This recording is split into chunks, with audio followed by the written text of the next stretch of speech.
am Sue Webley. Welcome to another episode of Inspire.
Hello. Good morning. Welcome to another episode of Inspire. And I see that my name is not up here.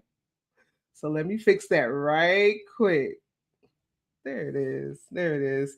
Welcome, everyone. I see all of you are already coming in on Facebook, on LinkedIn, on Instagram, on YouTube. Thank you so much for hanging out with us on Inspire this morning. If you've just stumbled upon this broadcast, you don't know who I am. I'm your host, Sue Webley. I'm an author, producer, ordained minister, and entrepreneur, and I believe in the power of words, wisdom, and witness. And that's exactly what Inspire is all about. So every Saturday morning at 10 a.m. Eastern Standard Time, we host space for honest, soulful, and often transformative conversations with guests from all walks of life: entrepreneurs, artists, thought leaders, organizers, everyday people who are living boldly and authentically. We explore all of the topics that matter, from mental health and identity to faith and business and justice and creativity and healing. And so whether we are spotlighting community leaders or celebrating personal triumphs, Inspire is rooted in the power of story and the belief that when we speak our truth, we light the way for others. I want you to do me a favor as you are coming in. If you're not already doing so, I want to invite you to connect, follow, like, and subscribe. We are on Facebook, Instagram, YouTube, and TikTok, and Inspired with Sue W. Now, if you've already been following us from Cara Solutions LLC, thank you so much. I appreciate your support. We are still streaming on Cara Solutions LLC, and Cara Solutions is still going strong. That's my company. That's my baby. But we are building up the Inspired with Sue W platform. And so I invite you to go ahead and follow and connect with us. Also, you can head over to our website at www.getinspired.live. There you can watch all of our previous episodes. You can find out a little bit more about the show, and you can subscribe to our newsletter, because guess what? We don't want you to miss anything that's happening with Inspire. So I'm going to, ask my usual question. I know some of you are new.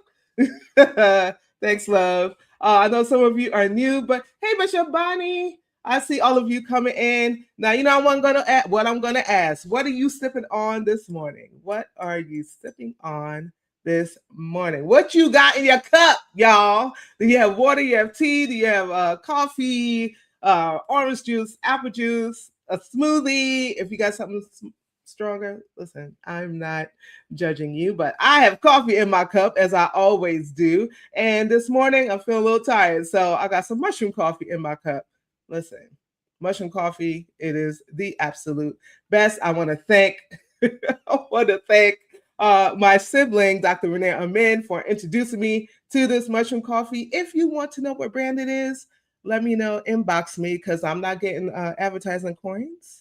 So inbox me and I will let you know what brand this is. All right. Queen's drinking plain water.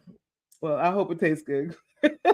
Bishop Bonnie, French vanilla coffee. It's only $7 here. Listen, I know that if you're joining me from the West Coast and the Midwest, even East Coast, or wherever you're joining me from, Mountain Time, I know that you love me because it's a Saturday morning. We've been working all week. We want to sleep in, but you're here watching Inspire, hanging out with me, and I am so grateful. Let me see who's over on Instagram. Hey, Instagram folk, thank you for joining us this morning. Unfortunately, Instagram is on a different screen.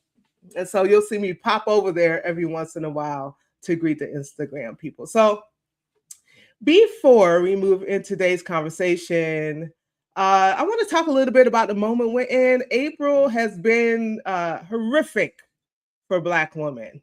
Okay, in just the last few weeks, we've watched a heartbreaking pattern repeat itself again and again.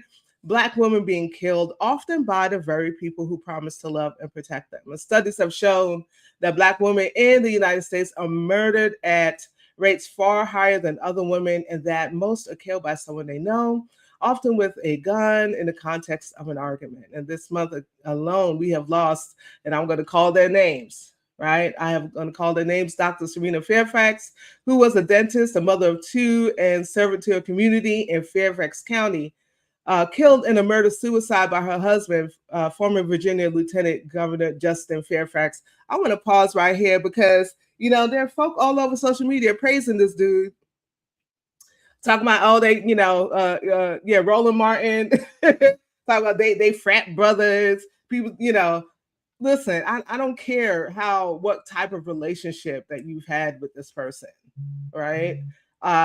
Don't glorify him, right? And I find that disgusting. But yeah, we not we not bigging up the people that kill us, right? Pastor Tammy McCullum, this was a few weeks ago, right, on Easter. She was married more than 30 years, shot and killed by her husband in their North Carolina home. Florida Vice Mayor Nancy Mateer Brown, she was a public servant and environmental advocate, killed in what police have called a domestic violence incident, with her husband charged with premeditated murder. This is why, some of us, we prefer to deal with the bear, right? Content creator and influencer Ashley Robinson, also known as Ashley Janae, who died under suspicious circumstances while on vacation in Zanzibar after reported domestic conflicts with her fiance. Detroit rapper Qualisha Sadidi Barnes, who was 14 weeks pregnant when she was shot and killed in Atlanta, allegedly by a boyfriend who did not want her to continue the pregnancy. Devonta Curtis, a Black trans woman from Chicago, beaten to death in her own apartment by an on-again, off-again boyfriend. Barbara Dare, I'm calling their names, a licensed speech pathologist who spent nearly 2 decades serving students in Chicago public schools, shot and killed by her son, who then took his own life. These are not just headlines. These are daughters and mothers and pastors and public servants and artists and educators, Black women and femmes whose lives mattered, whose legacies deserve more than a single news cycle. Because, after the single news cycle, they're going to disappear, right? They join a much longer list of Black women and girls who are missing, whose cases go unsolved, whose families are fighting to keep their names from fading. And so if you are watching today, you are carrying the loss of a Black woman in your own life, a friend, a sister, a mother, a partner, we are holding you in this space. Right where you are, I invite you to say her name out loud, wherever you happen to be. Say her name out loud or whisper it in your heart. We're going to take a minute to pause and honor her life.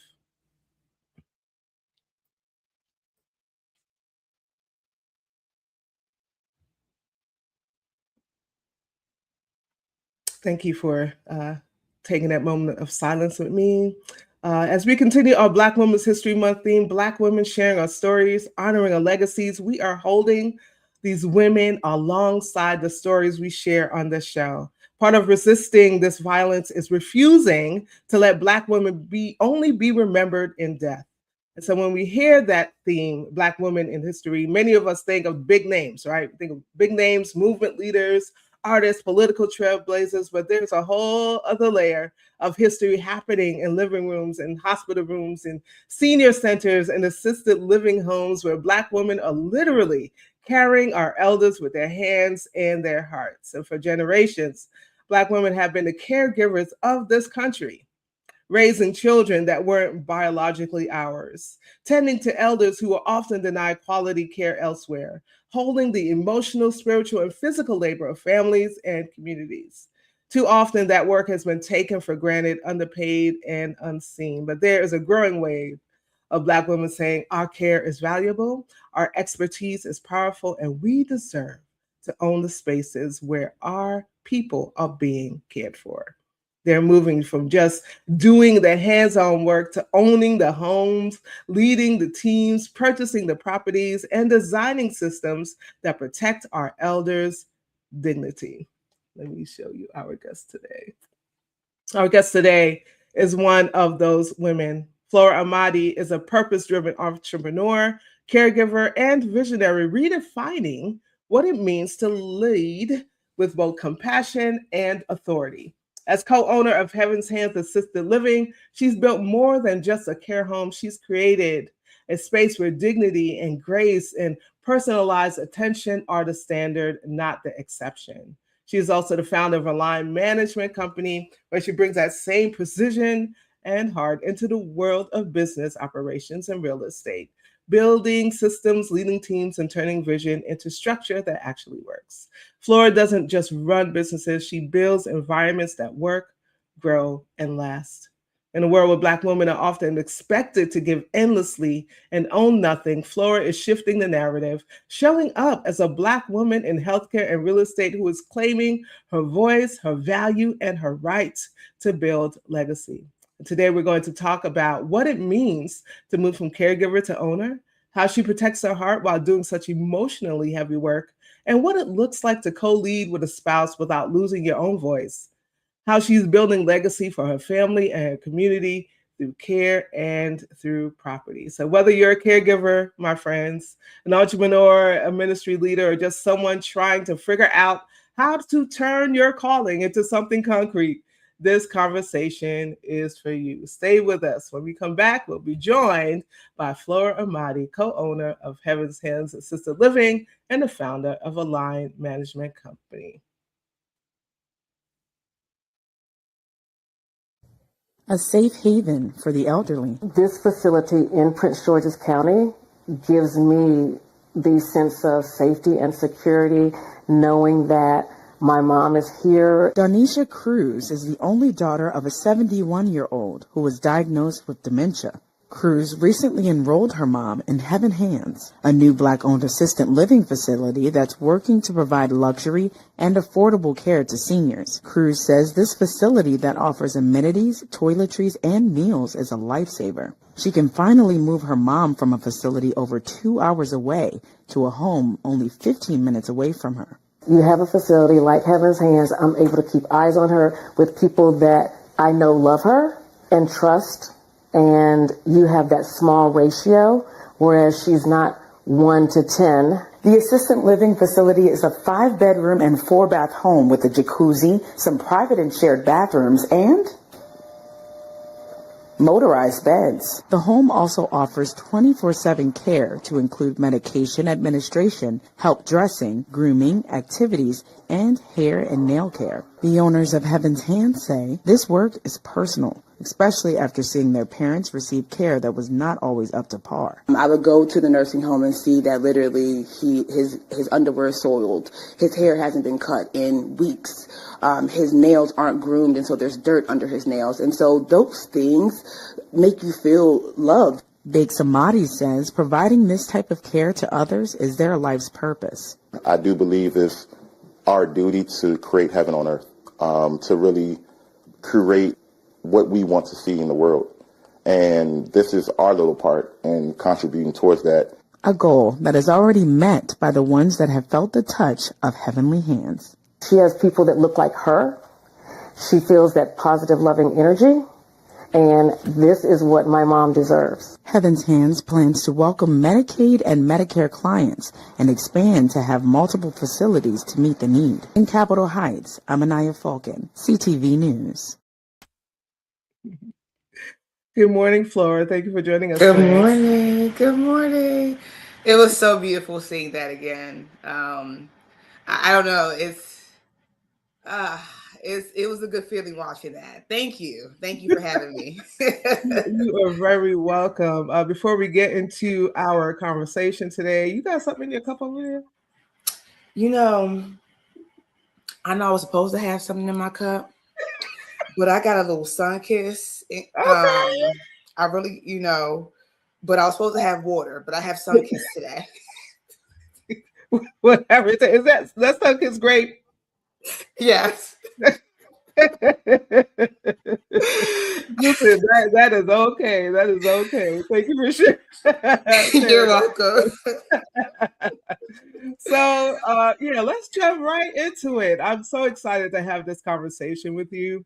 And so, I mentioned earlier that the theme for Black Women's History Month. Again, we have to shout out Shaw Battle, who is the curator, the founder, the creator of Black Women's History Month. And listen, she is lobbying to get this to be a nationwide thing, and we're calling it forth. National Yes. Black Women's Yeah, we need it. We need it.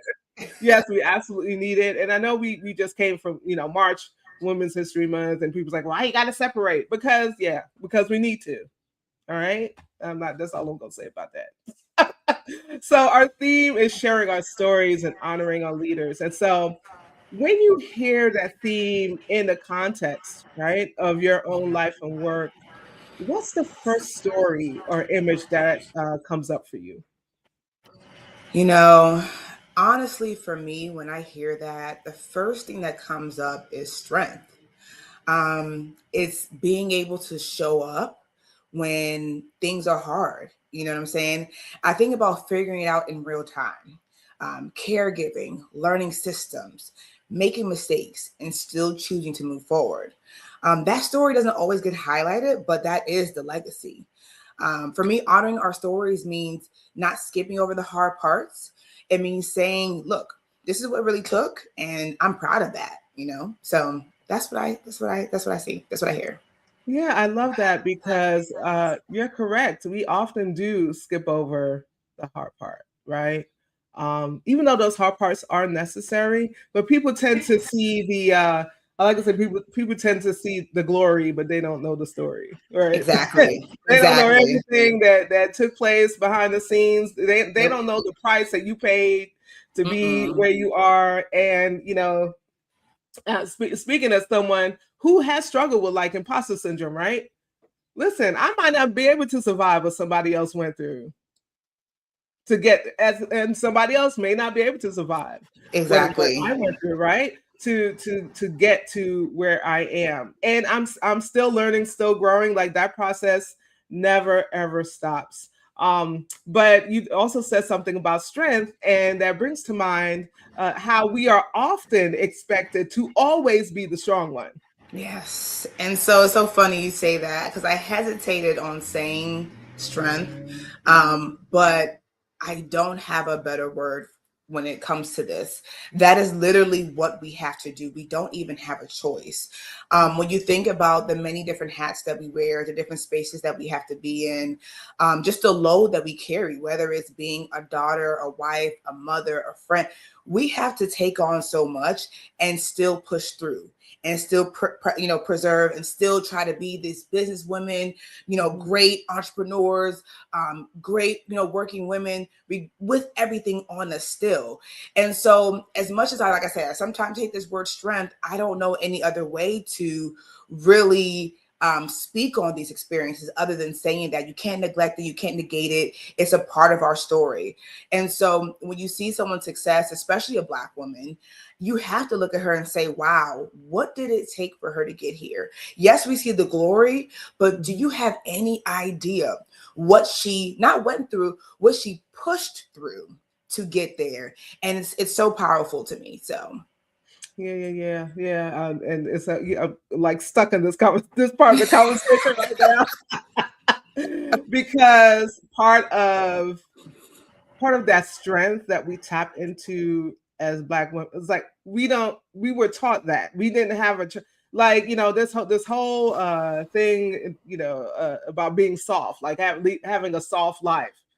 Many of us don't have that option to have a soft life, right? And it was instilled in us by our parents, by our caretakers, our grandparents, our some of our ancestors who have gone on, that yeah, you have to be this way to make it. You have to be twice as good. You have to show up more than anybody else showed up. You should be the first one there and the last one to leave.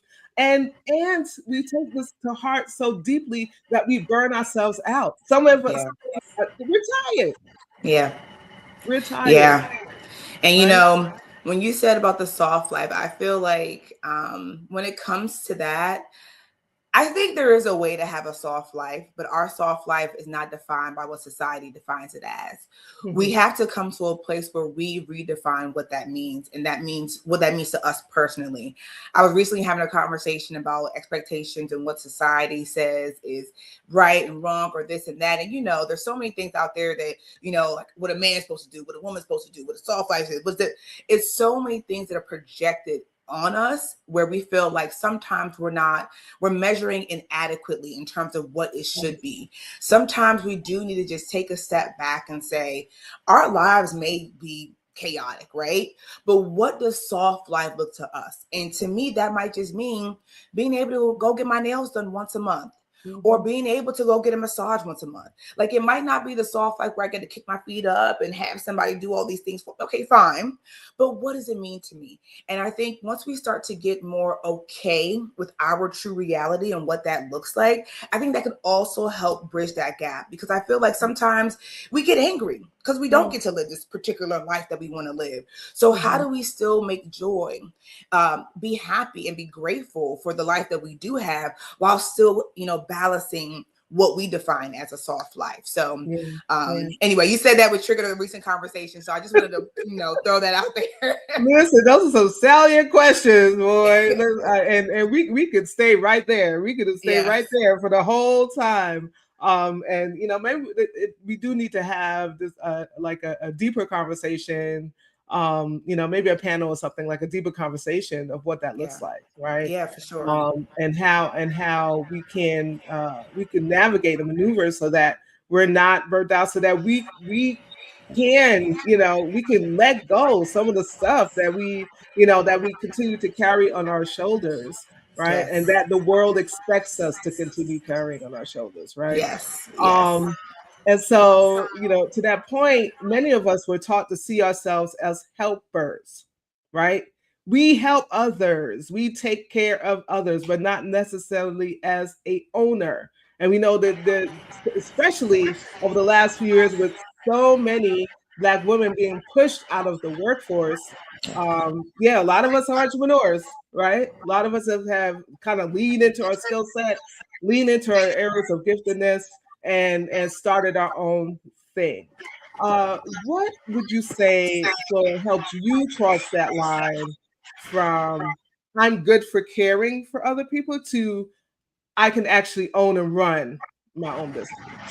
Oh, that's such a great question. The shift from caregiver to owner honestly was mental before anything.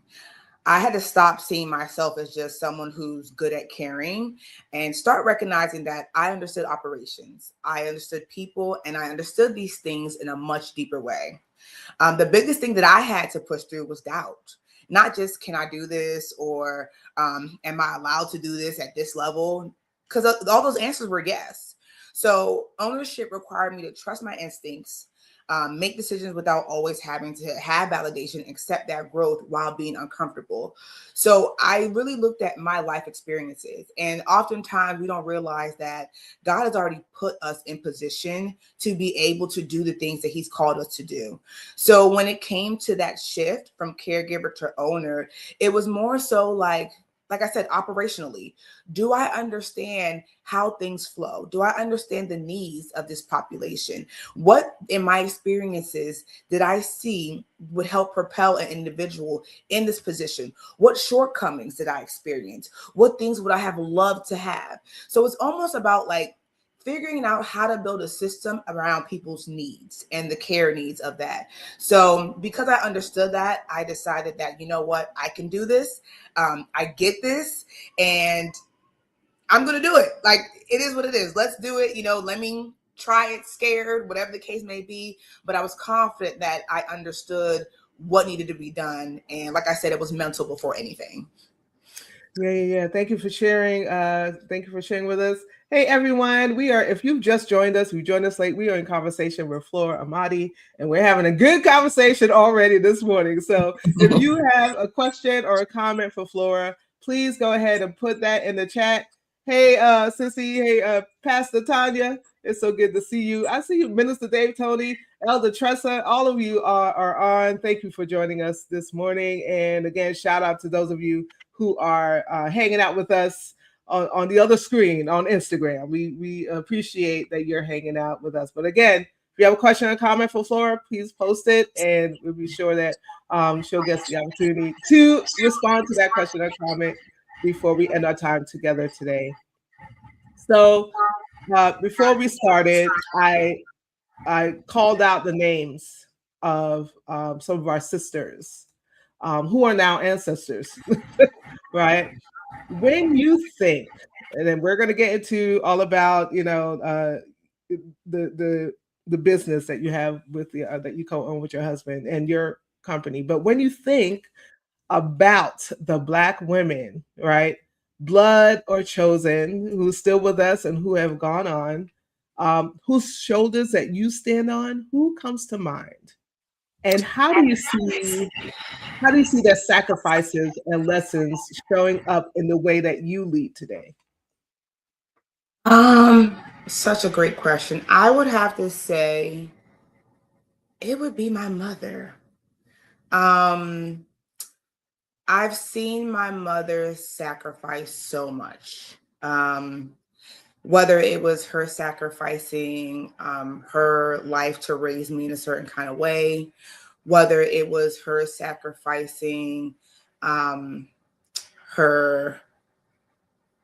her own dreams in order to make sure that I got what I needed. And it's honestly something that I'm still learning and understanding today. When we're younger and we look at our parents, obviously we think they're like superheroes, right? That nothing can happen to them. And then you get older, you get to this space where you're like, okay, I'm understanding why my parents made certain decisions the way they did. I understand why they moved the way they did. And then you get to a stage where you're like, oh my goodness, like all of this was for me. Like they did this in order to make sure that I had this or that. So for me, and honestly, I'm also a caregiver for my mother now as well. And so seeing the sacrifices that she made early on before she got to the stage that she's in now, to ensure that I was able to get the education I needed, to ensure that I was able to get the work. She gave me room to grow, room to be able to explore, room to be able to experience. And she also supported me in these moments as well. When it came to caregiving, I started off with my father. And although they were divorced, she was my right-hand man. She taught me everything. She taught me how to feed him. She taught me how to change him. She taught me how to communicate with him. She taught me more than I really even knew until I got older. And so I feel like I have to honor her in everything that I do. I have to make sure that she's proud. I have to make sure that I show her in a way that I appreciate all that you've done to allow me to be here, and just pay it back for her, which is to be as successful as I can in this space. So that's who I think about. Ooh, thank you. Thank you, Mom. I so appreciate that answer. Listen, the questions are coming in already. I really like this question, so I'm just going to jump in. I usually save some questions to the end, but I really like this question, so I want to ask it. So is it Excerper? Flix? Excerpt? Stepper? Anyway, hanging out with us on YouTube. How they want to know, how did you gain the self-confidence to be okay doing a business while not taking the unconscious belittlement people do when a person that's not the norm path go up in a position as a woman? Say that last part. I'm sorry. That was a good question. Repeat Yes, it it for me. was I'm a good sorry. question. All right. So, how did you gain the self confidence to be okay doing a business while not taking the unconscious? Well, I guess not you know not internalizing. I would say the unconscious belittlement people do when a person that's not the norm path go up in a position as a woman. Got it. Okay. Good question. Um, I'm gonna be very honest. When you know your stuff, you know it. So dealing with, and I think this was, once again, this is where I talked about your life experiences really shape more than you think. Sometimes you think you're not ready to start a business because, or start whatever you want to do because you're like, oh, I don't know this, or I didn't go to school for this. Forget all that. Our experiences are so much deeper and impactful than you really believe. You really have to sit back and think about, and if it's really your calling, right? It's not you just jumping into something because you think that, oh, it looks good or I'm going to make a lot of money. No, no, no. I'm talking about work that is truly passion, heart driven work. If you're really doing that and it's really what God wants you to be, he has already laid out your foundation, meaning that your experiences already speak for what you're going to do. Before I became um, a co-owner for Heaven's Hands, I was a legal guardian for my father. He had dementia. I didn't go to school for nursing or healthcare. I went for something totally different. But since I was 17 years old, I spent my time taking care of my father, learning everything that I needed to learn. So when it came down to now opening a business, I had all that experience. I was around it. I was in the healthcare. I was in the hospitals. I was in the rehab centers. I was talking to the doctors, the nurses, the CNAs, the GNAs, the directors of nursing, everyone in the field. I was there because I was present. I had to advocate for my father.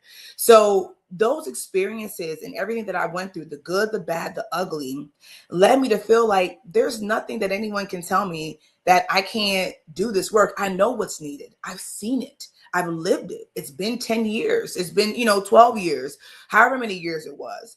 And so it's one of those things where no one can take it away from you.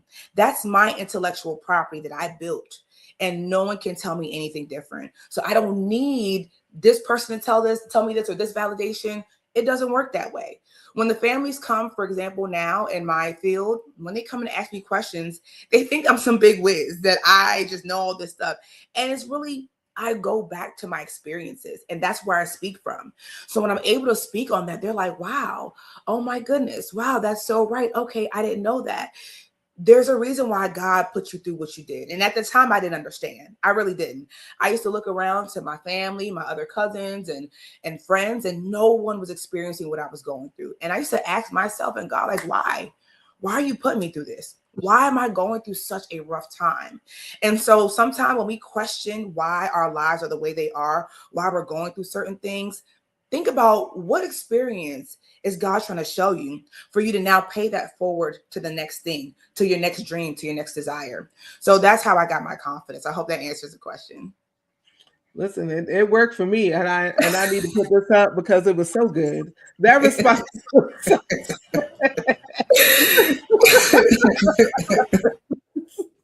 we gonna put a Cash App and Zelle in the chat, y'all. Okay. Oh, that was such a wonderful question, a wonderful response. Thank you, Miss. That helps a lot. I'm not religious, but that is great. Listen. It's okay that you're not religious, right? It really I think is. so many of the same. It's the same premise, right? And even if you don't, if you're not Christian or Muslim or Buddhist or whatever, there is something about the experiences that you have in your life Yep. that prepares you for the thing that you're doing, right? Yep. It does prepare you. Now, I hang out with that brown Palestinian Jew named Jesus, and and I rocks with God, right? So I was saying either last week or the week before, started talking about God's will, right? And how a lot of things we believe is God's will is not God's will, right? Some of those horrific things that happen to us, especially as Black women, so many of us have been raped and sexually abused, and so many things have happened to us. That wasn't God's will, but God still uses that. Yeah. God can use that and work that together. That's what the working together of the for your good is. Right. When you can take those experiences and help. So we're not here for ourselves. We're here for each other. Right? You got it. We're Yep. here to be in relationship with each other. We are here to take care of each other. And our experiences help us to do that. Once we've done the inner work. Because sometimes our experience, if we don't do that work, we can't, we're stuck there, right? We can't take care of we can't even take care of ourselves. We can't take care of other people. So you have to do that work and know that, your experience has informed how you show up, how I take care of this person who has gone through something similar as me. It's not the same, because we all experience that. You might have the same thing happen to us, but we all, we internalize it, we experience it in different ways. But because we share a traumatic experience, I'm able to walk with you. Right. I'm able to have this conversation with you. And this is not a knock to those who have gone to school and gotten the paper, and gotten the degrees and read the books, right? Not a knock to you, but there's nothing like someone having gone through an experience. Correct. And to be able to speak from that place. Yep. Right. So I nothing is wasted. Nothing is wasted at all. Right. We use it all to get rid of me. So your experiences by itself, help to prepare you for what you are called to do, because we are all called to do something. And it's never for us. It's always right for somebody else. So thank you so much for that response, Flora, and thank you. Listen, please tell me how to pronounce your name, because I don't want to keep jacking it up. Thank you, right there, who's watching on YouTube, for that question, because it really helped open up, unpack, right? Some of what it takes to gain that confidence. Zephyr, thank you, Zephyr. Thank you so much. Thanks, Zephyr. Great question. Hey, Jones. Yeah, Zephyr, that was a good one. Listen, again, all of you who are watching, if you have a question for Flora, please don't hesitate to throw that thing in the chat, and we will make sure that that she gets the opportunity to respond to it. You know what? We're gonna take a quick little break for some housekeeping. You can have a sip of your what's it, your grape soda, Flora.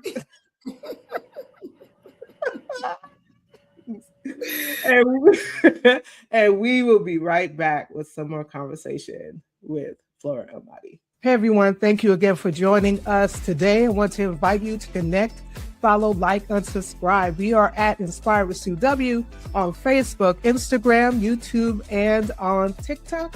Please do us a great big favor and give us a follow if you are not following us already. Also, you can head over to our website at www.getinspired.live. You can find out all about the show, watch all of our previous episodes, and subscribe to our newsletter, because we don't want you to miss anything that's happening with Inspire. Are you or someone you know on a mission to create change while inspiring others to do the same? Well, we want to hear from you. I want to sit across from you in this virtual space on a future episode of Inspire. Visit us at www.getinspired.live to book your appearance today. You can head over to our website, click on Be Our Guest, fill out that guest intake, and a member of our team will get back in touch with you.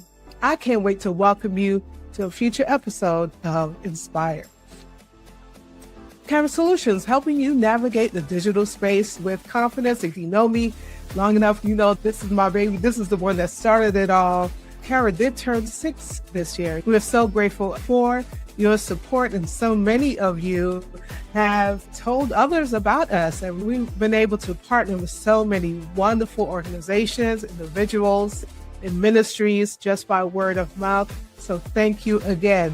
Kara Solutions is a full-service digital agency specializing in helping our clients achieve their goals through consultation and training, content and social media management, graphic and web design, and live stream and podcast production. If you want to learn more, we invite you to schedule a consultation today by visiting our website at www.kara-solutions.com or email us at info@kara-solutions.com. So as always, you know that we are going to do this each and every Saturday. Our sibling and community needs a kidney donor, and I believe that we can do it. Yanni is in search of potential donors who are fairly healthy, have the blood types A or O, the courage to commit to surgery and save her life, and she would love to share the safety measures with you. Alternatively, if you know of a resource, if you know of an organization, somewhere that Yanni could get connected to help make this happen for her, please send that information to us and we'll be sure to get it to her. To contact Yanni and her family directly, you can do so at peacepeopleinc@gmail.com. That's peacepeopleinc@gmail.com. And you can head over to EmeryLivingDonor.org, fill out the survey, and enter her name, Ayana Davis. I believe that we can do this together. All right, it's time to get back to some wonderful conversation with today's guest.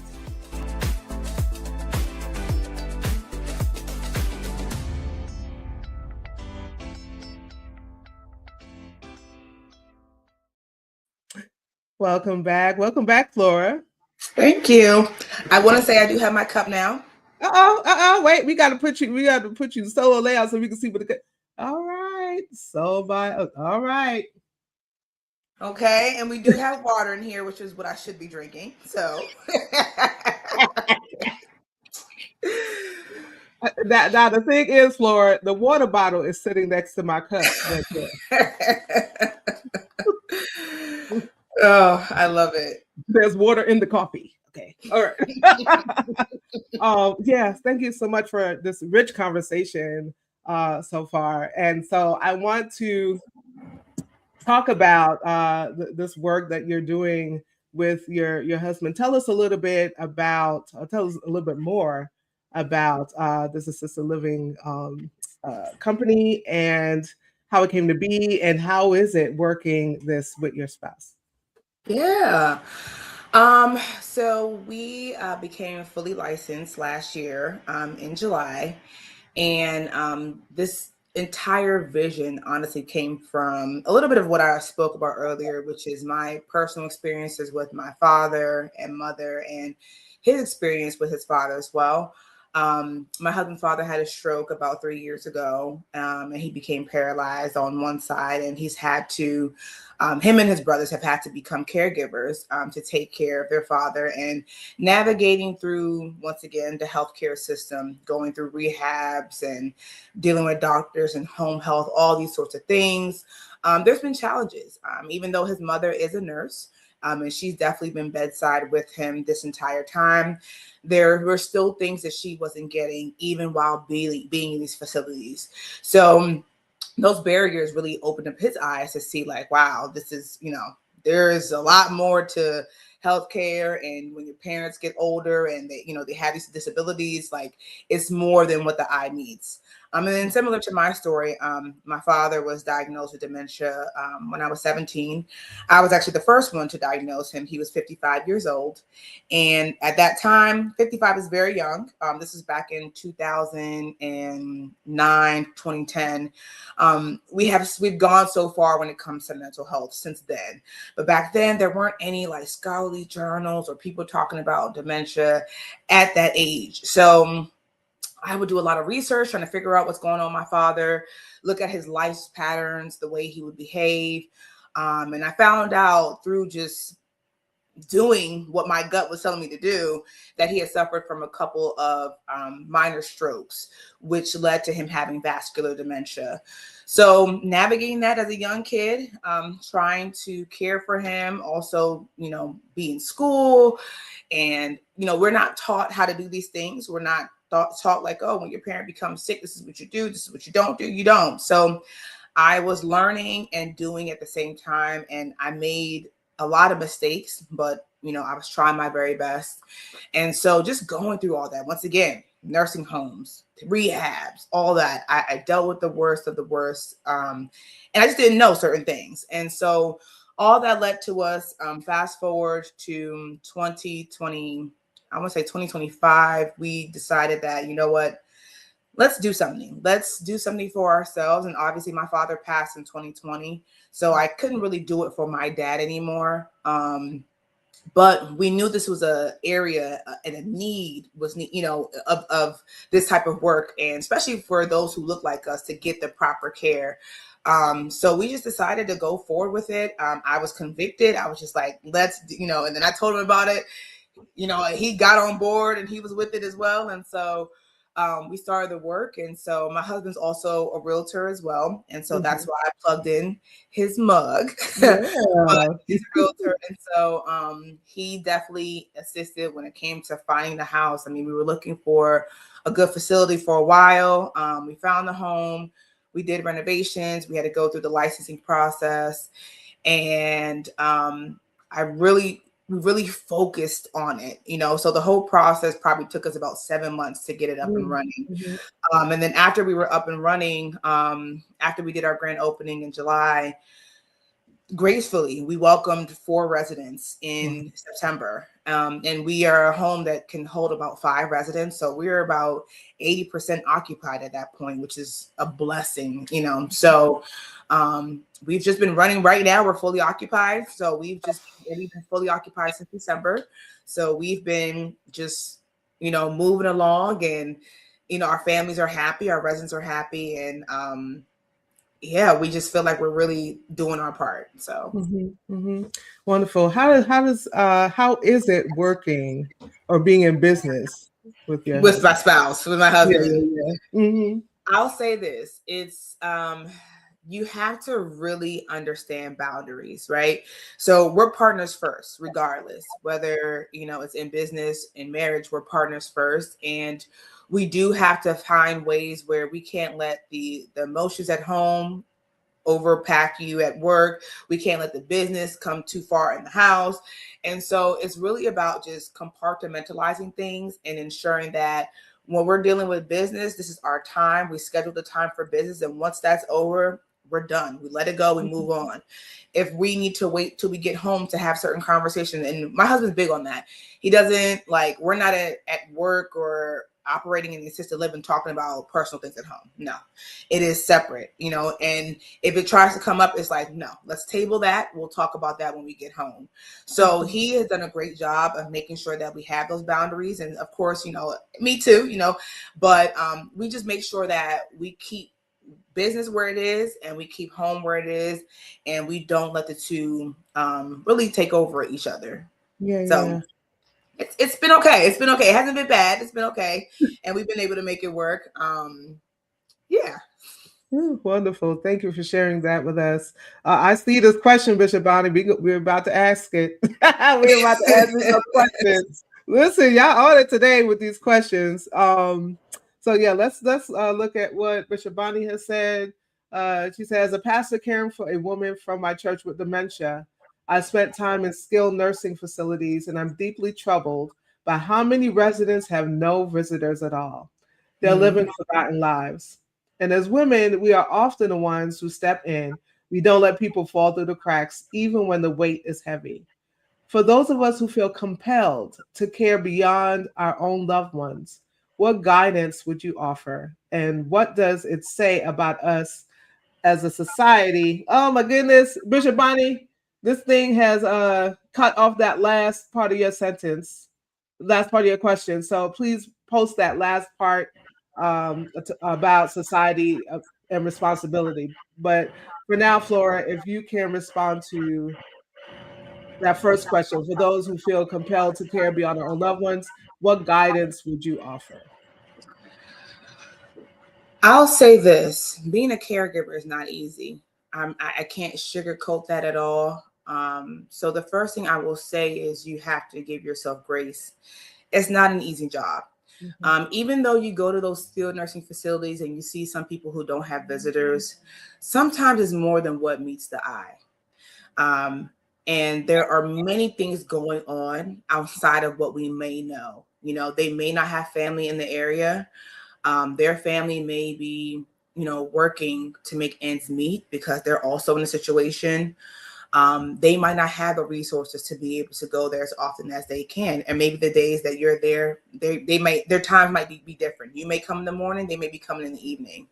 So I feel like oftentimes we do have to give grace to those families and those people because we don't know what they're going through. For those who are called to caregive outside of their loved ones, I would say that it's something where you have to, it's definitely a calling. First of all, it's definitely a calling, and you have to have a lot of patience and strength. Once again, I know we're going back to this word again. And I say that because being a caregiver is something that is so selfless. It's something that you're not going to get any instant gratification from. There's no instant reward that you're going to get. What you're doing, you're praying that, or you're hoping that whoever's receiving it, they're the ones who are feeling your love and your attention. And you hope that later on, one day, we don't know when, that you get that reward. But there's no instant gratification. And a lot of times when we're doing things, we want that satisfaction immediately. We want to get paid or glorified or whatever for what we're doing. And it just doesn't work that way. So with caregiving, you really have to have it in your heart, and you really have to know that what I'm doing is bigger than me. It's not even about me right now. I want to make sure that whoever I'm caring for and loving gets what they need. And that is your biggest priority. Forget everything else. And like I said, it's very selfless. So forget all the other stuff. Do they have what they need? Are they well fed? Do they need a shower? Do they have all their medication? And if all those boxes are checked, that is the bar or the rubric stick that you're using to measure success in this particular area. Thank you for that response. Bishop Bonnie said that she gets that, but from the staff, they share that no one comes to visit them from their families and that they live locally. And I understand that is difficult. I also attempt to support the staff recently. I bought them all lunch, both the weekday and for the weekend staff. Is there anything else we can do for the staff? I'm what I'm hearing is because those are in care don't normally have they don't get visitors. First of all, before I even get to the other thing, if you normally those we've heard so many horror stories, right? If you don't get a visitor, you're just left to lay in your feces. You're not turned over. You get abused, right? But also when visitors don't come, the staff who are really called to this work, right? Because again, not everybody's called to this kind of work. The staff might be overrun or overburdened, right? Trying to be there, trying to be everything for these elders. For the residents, for the pay, right? Right. So what do you believe Bishop Bonnie can do for the staff who's working so hard to make sure that their residents receive the care that they need? All right, I'm going to give two sides of this. The job that the staff signed up for, they know what it is. This field, your family is somewhere else and not in your home because you can't take care of them. You can't be with them. I'm just being real right now. If you could, they would be with you. And I'm not saying that it's okay. But oftentimes when they go into skilled nursing facilities, the staff know that their job, most of the time when we have a job, our job, we don't just do what it says in the fine lines of the book. Your job may be, okay, I need you to cook, clean, give meds, and go outside. Oftentimes, we always go outside of that scope. So when you're in this field, this healthcare field, you know that your job is bigger than just what that job description is. You do have to be their caregiver. You do have to sometimes be there and talk to them a little bit more and make them feel comforting. So I'm not giving an excuse to the family, but that is a part of the role that you sign up for. So that staff, though, to support them, I feel like it's bigger than just like them feeling burnt out. It could be that the staff to patient ratio is ridiculous. It could be that you have 2 staff to 30 residents. And so you have an inequality when it comes to the amount of staff that are caring for so many. And that's a problem with the healthcare system. So that's not to say that they can't get burnt out, but it shouldn't be, the ratio shouldn't be so drastic like that to where you feel that way. Caregiving, like I said, is a part of what they do. They're supposed to be able to sit with the residents sometimes. They're supposed to be able to talk with them sometimes. They're supposed to be able to take them outside sometimes. As a family, I mean, seeing them, I think what Bishop is doing is amazing. Yeah, I mean, I would do the same thing. If you want to bring them lunch sometimes, if you want to bring them some fruit sometimes, some water, those little things definitely go a long way. But ultimately, this is the reality of the industry. And I can't really, I don't really have the perfect answer to tell you other than the truth, which is people are overstaffed and underpaid. And that's the issue of why there's burnout, which leads me to why I opened up my facility. With only having 5 residents, I have 2 caregivers per staff. There's no such thing as burnout. Everyone gets the love, attention, and everything that they need because I'm well proportioned in terms of the staff to resident ratio. So that's really the true issue why that's happening in those settings. Oh no, I can't hear you. Yep, that's because I'm muted. Okay. Thank you for that response. So Zephyr said, "What's your youngest patient? The youngest patient in your facility? Is it always elders?" So for my facility, the youngest is 67. Now you have a choice about how young you want to go. You can go younger if you want to. You can go as young as 55. But my youngest is 67 and my oldest right now is 93. Mm-hmm. Mm-hmm. Thank you. Oh my gosh. I just knows what time it was. Oh my goodness, me too. Wow. I feel like we just, but we have had an amazing conversation, right? Yeah. So I didn't get through all the things I wanted to ask you. I believe that it was still inspirational. It still helped someone. Let's see. So let's ask this question: as a Black woman, so there's a Black woman rather who loves elders, who maybe works as a nurse or a CNA or a home health aide, is the go-to caregiver in her family. Maybe she has a dream of owning a home like Heaven's Hands one day, but feels that that is too big or too far. What would you say to her? And what is one concrete step that she can take within the next 6 to 12 months? I would say to her, if this is your dream, if this is your goal, and if it's something that you want to do, go for it and do it scared. Don't wait for permission. Don't wait for anyone to tell you anything. I would say do it scared. There's a lot of uncertainty in it for sure. And the work, like I said before, is very heavy.